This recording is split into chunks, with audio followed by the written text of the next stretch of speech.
Programme میں خوشامدید ناظرین. چودھری نثار علی خان ہمارے ساتھ موجود ہیں, پی ایم ایل این کے بڑے لیڈر اور اپوزیشن لیڈر نیشنل اسمبلی میں.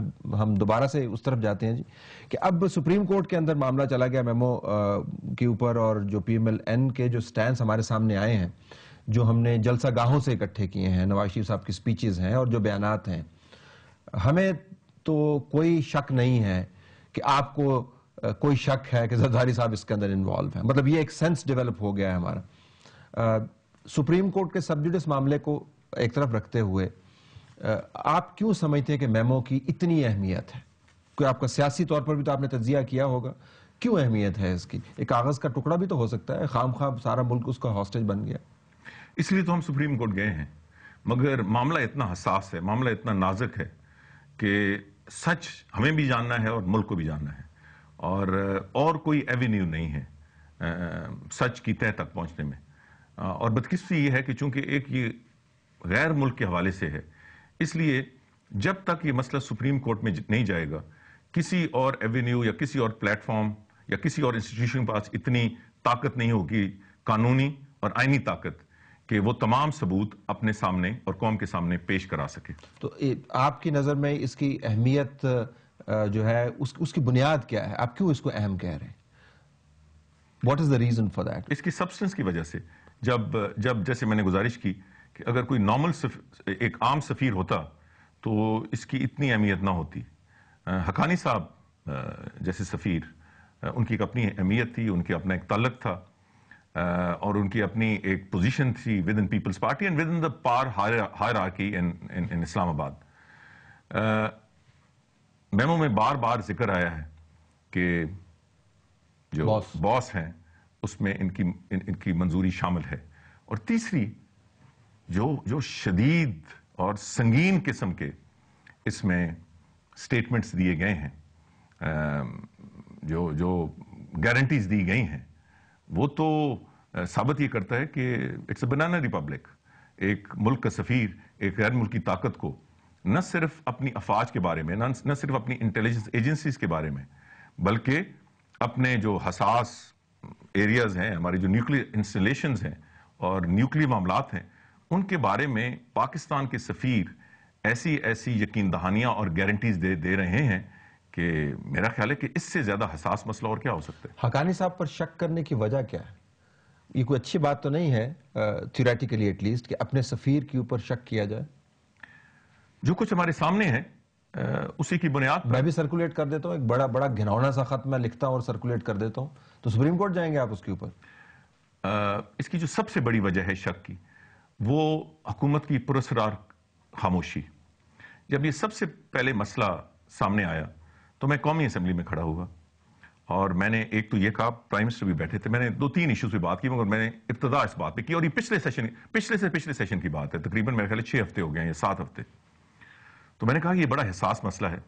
یہ اگر عام کسی ٹیبلوئڈ میں یہ خبر آئی ہوتی تو میں شاید اس پہ اتنی توجہ نہ دیتا. یہ فائنینشیل ٹائمز میں آئی ہے, جو کہ بڑا سیریس اخبار ہے, یہ میں بالکل الفاظ وہ استعمال کر رہا ہوں, اور یہ بڑا حساس مسئلہ ہے. تو میں پرائم منسٹر کو کہوں گا کہ اس کا قومی اسمبلی میں اس پہ وضاحت کریں, اور اگر یہ غلط ہے, اور میں سمجھتا ہوں کہ یقیناً یہ غلط ہوگا, تو آپ کو فائنینشیل ٹائمز کو سو کرنا چاہیے. طلعت صاحب پرائم منسٹر کھڑے ہوئے, میرے باقی تمام جو باتیں ہیں ان کا جواب دیا, اس کا ذکر ہی نہیں کیا. میں نے اس کے بعد پریس کانفرنس کی یہیں, اور کافی تفصیل سے چیزیں جو پریس میں, انٹرنیشنل پریس میں, ہماری پریس میں سامنے آئی تھی, میں نے پھر بات کی اور میں نے کہا کہ پرائم منسٹر نے جواب نہیں دیا, ایوان صدر کو جواب دینا چاہیے. کوئی جواب نہیں آیا. اس کے چند دن بعد, مجھے نہیں پتا کہ کس خبر کے حوالے سے یا کیا ایکٹیویشن تھی, ایک بڑا گول مول سا کی کانٹرڈکشن ایوان صدر کی سپوکسمین کی طرف سے آئی. سو یہ ابتدا تب ہوئی جب اس پہ ایک پرو ایکٹیو سٹانس نہیں لیا گیا.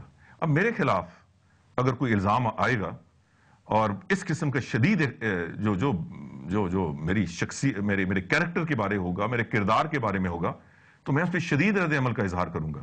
اور آپ جانتے ہیں کہ پاکستان میں تو قوانین اتنے سخت نہیں ہیں, باہر قوانین بہت سخت ہیں, اور میرا خیال ہے جو سب سے زیادہ شکوک و شبہات کو پہلے جنم دیا اور آج وہ پنپ رہے ہیں, وہ یہی وجہ ہے کہ اس وقت تک تقریباً 2 مہینے ہونے کو ہیں, حکومت آصف زرداری صاحب, حکومت فائنینشیل ٹائمز کو کورٹ میں نہیں لے کے گئی. اس کے بارے میں لیکن امبیسڈر سیک کر دیا انہوں نے ایک پارلیمان کی کمیٹی کے حوالے معاملات کر دیے, پرائم منسٹر نے ایشورنس دی ہے, they have moved forward. ایسا بھی نہیں ہے کہ کچھ بھی نہیں کیا نا انہوں نے. حقانی صاحب یہاں پر موجود ہیں. سیک کیا آفٹر آلموسٹ 5 ویکس. اور پارلیمانی کمیٹی ابھی پچھلے ہفتے جب میں نے یہ مسئلہ ابھی پچھلے سیشن میں اٹھایا تو پرائم منسٹر ریکارڈ پہ ہے, میں جو بات آپ سے کر رہا ہوں یہ میڈیا میں نہیں آئی مگر یہ ریکارڈ پہ ہے, اس پہ کھڑے ہو گئے, انہوں نے کہا میں اس پہ زیادہ بات نہیں کرتا کیونکہ یہ سب جوڈس ہے. تو میں پھر کھڑا ہو گیا, میں نے کہا پرائم منسٹر صاحب یہ سب جوڈس نہیں ہے, ہم کورٹ میں گئے ہیں اور کورٹ میں اس لیے گئے ہیں کہ آپ اتنے ہفتے گزرنے کے باوجود آپ نے اس پہ اگلا قدم نہیں اٹھایا, یہ سب جوڈس نہیں ہے. تو اس کے بعد انہوں نے کہا ہم کوشش کریں گے. تو میں نے اس کے جواب میں یہ کہا کہ آپ آج ہی ہمیں بتائیں. انہوں نے نہیں بتائی, یہ تو چند دن پہلے انہوں نے بنائی. اور جو کچھ اس وقت تک ہماری پارلیمنٹری کمیٹیز کے ریزولوشنز کا بلکہ جوائنٹ سیشن آف پارلیمنٹ کی ریزولوشنز کا حال ہوا ہے وہ آپ کے سامنے ہے. آپ کو مجھے نہیں امید ہوگی, کسی اور کو امید ہوگی, مجھے امید نہیں ہے اس کمیٹی سے. تو سپریم کورٹ کے جو فیصلے ہیں ان کا حال بھی آپ کے سامنے ہے, امپلیمنٹیشن کا آپ کے بیانات ہی ہم سنتے رہتے ہیں. سپریم کورٹ سے جو فیصلہ آئے گا ان کی جو پروب ہوگی حکومت اس کو بھی نہیں مانے گی, تو پھر آپ کیا کر لیں؟ وہ نہ مانے, کم از کم سچ تو سامنے آ سکے گا. اس سے پھر کیا ہوگا؟ سچ تو کتنا سچ اس ملک کے سامنے لانا, اور مزید ہمیں لانا چاہیے. ہمارا تو ذرا میرا تو کام ہی یہی ہے, آپ کا بھی حیثیت اپوزیشن لیڈر یہی کام ہے, لیکن مزید سچ لا کر کیا کریں گے جب ایکشن نہیں ہوتا نا سچ کے اوپر.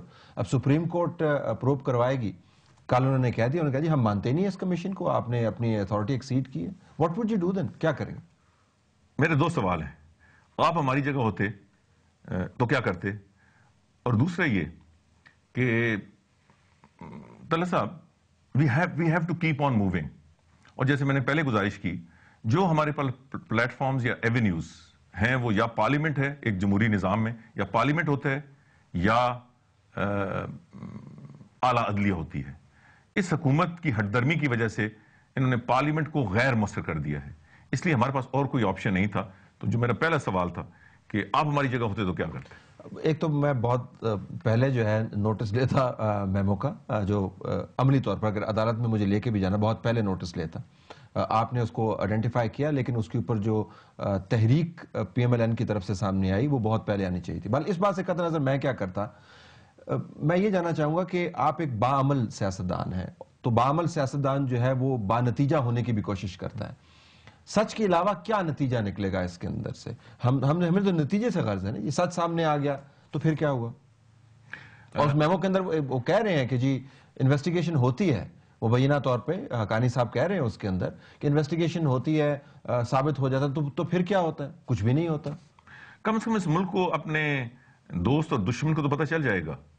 اور دوئم میرا خیال ہے کہ پھر اگر یہ صحیح ثابت ہوتی ہے تو پھر اگر بطور قوم ہم اس پہ عمل کرانے کے لیے ہو بہو اس طرح جس طرح عدلیہ کے لیے ہم اکٹھے ہوئے تھے, اگر ہم اپنی آزادی خود مختاری کے لیے قوم اکٹھی ہو کے یہ انشور نہیں کرتی کہ اس کی امپلیمنٹیشن ہو, تو پھر ہمیں بطور آزاد خود مختار قوم زندہ رہنے کا کوئی حق نہیں. قوم اگر سیاسی جماعتوں کے ذریعے اس کی نمائندگی ہو رہی ہے تو ذرا اس قوم کی سیاسی نمائندگی کا بھی پروفائل کر لیتے ہیں. جس قوم کا آپ ذکر کر رہے ہیں سیاسی طور پر پیپلز پارٹی ایک طرف ہے, ایم کیو ایم ان کے ساتھ ہے, عوامی نیشنل پارٹی ان کے ساتھ ہے, پی ایم ایل کیو ان کے ساتھ ہے, جے یو آئی ان کے ساتھ ہے, انڈیپینڈنٹس بھی چند ان کے ساتھ ہیں. تو یہ تو قوم کا ایک حصہ ہو گیا. وہ تو کہیں گے جی کہ آدھی سے زیادہ قوم تو ہمارے ساتھ ہے, تو آپ کریں مارچ, ہم بھی مارچ کرتے ہیں, آپ نکلیں لاہور سے, ہم نکلتے ہیں لاڑکانہ سے, تو دیکھتے ہیں پھر کیا ہوتا ہے. تو کنفرنٹیشن ہوگی نا پھر تو. طلعت صاحب کانسیکوینسز ہوتی ہیں نا جی, آپ باعمل سیاستدان ہیں. طلعت صاحب آپ کو شکریہ, مگر یہ ایک بنیادی فرق ہوتا ہے ایک جمہوری نظام میں اور ایک ڈکٹیٹرشپ میں. میں ہمیشہ کہتا ہوں کہ جو سب سے بڑا فائدہ ایک جمہوری نظام میں ہوتا ہے جو کہ ڈکٹیٹرشپ میں نہیں ہوتا. ڈکٹیٹرشپ میں جو بھی حاکم وقت ہوتا ہے پاکستان کے عوام کو یا کسی ملک کے عوام کو بھی اس کو ہٹانے کے لیے کوئی ایونیو نہیں ہوتا. وہ 1 سال رہے, 2 سال رہے, 10 سال رہے, 15 سال, اس کو ہٹانے کے لیے اور محرکات ہوتے ہیں. عوام کا عمل دخل اس میں نہیں ہوتا. ایک جمہوری نظام میں یہ بہر صورت بالآخر حق عوام کے پاس ہوتا ہے کہ 2 سال بعد, 3 سال بعد, 5 سال بعد الیکشن ہو. تو وہی میں کہہ رہا ہوں، اگر بطور قوم ہم نے زندہ رہنا ہے، اگر دوست اور دشمن میں تمیز کرنی ہے، اگر ہم نے یہ فرق ڈالنا ہے کہ کون صرف اقتدار کی خاطر زرداری صاحب کے ساتھ ہیں اور کون اصولوں پر ان کے مخالف کھڑے ہیں، تو پھر جب بھی آئندہ موقع آئے قوم کو بولنا چاہیے. the country, the nation will have to speak. تو ایونچولی الیکشن کے ذریعے ہی قوم سے آپ بلوانا چاہتے ہیں؟ نہیں، اگر میں سمجھتا ہوں کہ اگر جس طرح میمو سامنے آیا ہے اور سپریم کورٹ میں تحقیقات کے بعد وہ صحیح ثابت ہوتا ہے، تو میرا خیال ہے کہ اس سے بہت پہلے، اور اس کی کئی ایونیوز ہیں، پبلک موبلائزیشن سر فہرست ہے. ظاہر سپریم کورٹ کا بھی فیصلہ آئے گا، مگر سپریم کورٹ کے فیصلے اور خاص کر اس کرپشن پھر ایک اور چیز ہے، مگر جہاں ملک کی آزادی اور خود مختاری بارٹر کی جائے، آپ کے گھر کا چوکیدار ہی چوروں سے مل جائے اور پھر آپ فیصلہ کرنے سے آری ہوں، تو میرا خیال ہے کہ پھر ہمیں بہت ساری ری اسیسمنٹ کرنی ہوگی. میرا خیال ہے کہ اگر صورتحال اس طرف جاتی ہے تو پھر پاکستان کے تمام اداروں، پاکستان کی میڈیا، پاکستان کی سول سوسائٹی، پاکستان کی تمام محب وطن سیاسی پارٹیوں سے قطع نظر اس کے کہ ہم کس طرف کھڑے ہیں، عمران خان کس طرف کھڑے ہیں، ہم کس طرف کھڑے ہیں، جماعت اسلامی کس طرف کھڑی ہے، جس کے دل میں اس ملک کی عزت اور غیرت ہے، انہیں پورے عوام کو اکٹھا کر کے اس فیصلے کو منطقی انجام تک پہنچانا ہوگا. آپ بھی صف بندی کریں گے، ادھر سے بھی صف بندی ہوگی. اب میں نے تو نہیں جانا زرداری صاحب کے پاس کہ جی آپ چھوڑ جائیں، آپ نے بھی نہیں جانا زرداری صاحب کے پاس کہ آپ چھوڑ جائیں. آپ سیج کر لیں گے، کیا کر لیں گے؟ آخر میں تو جانا تو جنرل کیا نہیں کوئی پڑے گا، اس طرف ہی جائے گا نا. میڈیا کیا کر لے گا یا آپ کیا کر لیں گے؟ تو فوج کو ہی جانا پڑے گا نا. طلعت صاحب، اب زرداری صاحب صف بندی کرنے کے قابل نہیں ہیں. اب بابر روان صاحب زیادہ سے زیادہ یہ کر سکتے ہیں کہ مسلم لیگ نون لاکھوں کا جلسہ کرتی ہے اور وہ کسی کمرے میں بیٹھ کر اس کی پریس کانفرنس کرتے ہیں. اب یہ صف بندی نہیں کر سکتے. صف بندی جنرل مشرف نے بھی کی تھی. وہ جس قسم کی صف بندی ہوتی ہے وہ آپ کے سامنے ہے. میں یہ نہیں کہتا کہ یہ ساری اپوزیشن کی طاقت ہے یا مسلم لیگ نون کی طاقت ہے، مگر آج حقیقت ہے پاکستان کی گلیوں کوچیوں، مجھ سے زیادہ آپ واقف ہیں، لوگ، میں نے اسمبلی میں اگلے دن کہا، ہاتھ اٹھا کر بد دعائیں کرتے ہیں. اس لیے اس میں کوئی صف بندی کی ضرورت نہیں ہوگی. صف بندی واضح ہے، اس ملک کے عوام بد دعائیں دے رہے ہیں اور میرا خیال ہے کہ صرف کیٹلسٹ کی ضرورت ہے. اور یہ شاید میمو اگر جس طرح کے اس کے خوفناک معاملات سامنے آ چکے ہیں، اگر وہ سچ ثابت ہوں تو میرا خیال ہے کہ جتنی بڑی صف بندی کر لیں، آصف زرداری صاحب کو اور ان کی جو کوٹری ہے انہیں کوئی بچا نہیں سکتے.